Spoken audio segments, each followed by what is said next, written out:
ಇನ್ನು ಹೊಸ ವರ್ಷ ಎಲ್ಲರಿಗೂ ಕೂಡ ಹರ್ಷವನ್ನ ತರಲಿ, ಸುಖ ನೆಮ್ಮದಿ ಸಿಗಲಿ ಅಂತ ಹೇಳಿ ರಾಜ್ಯದ ಜನತೆಗೆ ಶುಭ ಕೋರಿದ್ದಾರೆ ಗೃಹ ಸಚಿವ ಡಾಕ್ಟರ್ ಜಿ ಪರಮೇಶ್ವರ್. ಇನ್ನು ಗೃಹ ಇಲಾಖೆಯಿಂದ ನಾವು ಅಗತ್ಯ ಕ್ರಮಗಳನ್ನ ತೆಗೆದುಕೊಂಡಿದ್ದೀವಿ. ಯಾವುದೇ ಅಹಿತಕರ ಘಟನೆಗಳು ನಡೀಬಾರದು ಅನ್ನೋದೇ ನಮ್ಮ ಉದ್ದೇಶ.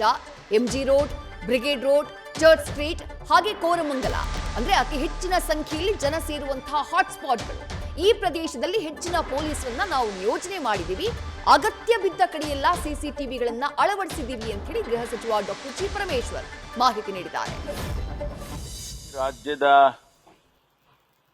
ಜನತೆಗೆ ಹೊಸ ವರ್ಷದ ಶುಭಕಾಮನೆಗಳನ್ನ ಸಲ್ಲಿಸೋದಕ್ಕೆ ಬಯಸ್ತೇನೆ. ಸರ್ಕಾರದ ಪರವಾಗಿ ಮತ್ತು ವೈಯಕ್ತಿಕವಾಗಿ ನನ್ನ ಪರವಾಗಿ ಹೊಸ ವರ್ಷ ಎಲ್ಲರಿಗೂ ಕೂಡ ಹರ್ಷ ತರಲಿ, ಅವರವರ ಜೀವನದಲ್ಲಿ ಶಾಂತಿ, ನೆಮ್ಮದಿ, ಸುಖ ಇವೆಲ್ಲವೂ ಕೂಡ ಸಿಗುವಂತೆ ಆಗಲಿ ಅಂತೇಳಿ ಭಗವಂತನಲ್ಲಿ ಹಾರೈಸ್ತೇನೆ.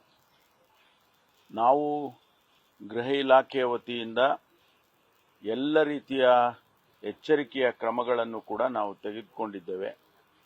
ಯಾವುದೂ ಅಹಿತಕರ ಘಟನೆ ಆಗಬಾರದು ಅನ್ನೋದೇ ನಮ್ಮೆಲ್ಲರ ಉದ್ದೇಶ.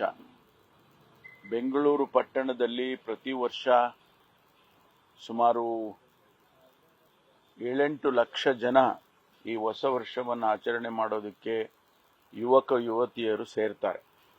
ಈ ಸಂದರ್ಭದಲ್ಲಿ ಹಿಂದೆಲ್ಲ ನಮಗಿರ್ತಕ್ಕಂಥ ಅನುಭವದ ಆಧಾರದ ಮೇಲೆ ಯಾವುದೇ ರೀತಿಯ ಘಟನೆ ಆಗಬಾರದು ಅಂತ ಹೇಳಿ ಇಡೀ ಸಿಟಿಯಲ್ಲಿ ನಾವು ಪೊಲೀಸ್ನವರನ್ನು ಡಿಪ್ಲಾಯ್ ಮಾಡಿದ್ದೇವೆ. ಎಲ್ಲೆಲ್ಲಿ ಸೆನ್ಸಿಟಿವ್ ಜಾಗಗಳಿದೆ, ಅದು ಬ್ರಿಗೇಡ್ ರೋಡ್ ಇರ್ಬೋದು, ಕಮರ್ಷಿಯಲ್ ಸ್ಟ್ರೀಟ್ ಇರ್ಬೋದು, ಅಥವಾ MG ರೋಡ್ ಇರ್ಬೋದು, ಕೋರಮಂಗಲ ಇರ್ಬೋದು, ಇಂದಿರಾನಗರ ಇರ್ಬೋದು, ಜಯನಗರ ಇರ್ಬೋದು, ಎಲ್ಲೆಲ್ಲಿ ಹೆಚ್ಚು ಜನ ಸೇರ್ತಾರೆ ಅಲ್ಲೆಲ್ಲೂ ಕೂಡ ಪೊಲೀಸ್ನವರನ್ನು ಡಿಪ್ಲಾಯ್ ಮಾಡಿದ್ದೇವೆ. ಹಿರಿಯ ಅಧಿಕಾರಿಗಳು ಕೂಡ ಅದರಲ್ಲಿ ಭಾಗವಹಿಸಿ ಅವರು ಕ್ರಮವನ್ನು ತೆಗೆದುಕೊಳ್ತಾರೆ. ಈಗಾಗಲೇ ಪಟ್ಟಣದಲ್ಲಿ ಸುಮಾರು 7,500 CCTV ಕ್ಯಾಮ್ರಾಗಳನ್ನು ಕೂಡ ಅಳವಡಿಸಿದ್ದಾರೆ. ಯಾವುದೇ ಘಟನೆ ಆದರೂ ಕೂಡ ಅದು ನಮಗೆ ಗೊತ್ತಾಗ್ತದೆ. ಜನ ಕೂಡ ಪೊಲೀಸ್ನವರು ಬಹಳಷ್ಟು ಜನ ಪ್ಲೈನ್ ಕ್ಲೋತ್ಸಲ್ಲಿ ಇರ್ತಾರೆ. ಅವರು ಯೂನಿಫಾರ್ಮ್ನಲ್ಲಿ ಬಹಳ ಜನ ಇರೋದಿಲ್ಲ, ಬಹಳ ಜನ ಪ್ಲೈನ್ ಕ್ಲೋತ್ಸಲ್ಲಿ ಕೂಡ ಇರ್ತಾರೆ. ಏನಾದರೂ ಘಟನೆ ಆದರೆ ಅದನ್ನು ಇಮಿಡಿಯೇಟ್ ಆಗಿ ಕ್ರಮ ತಗೊಳ್ಳೋದಕ್ಕೆ ಅವರೆಲ್ಲರೂ ಕೂಡ ಸಿದ್ಧರಿದ್ದಾರೆ.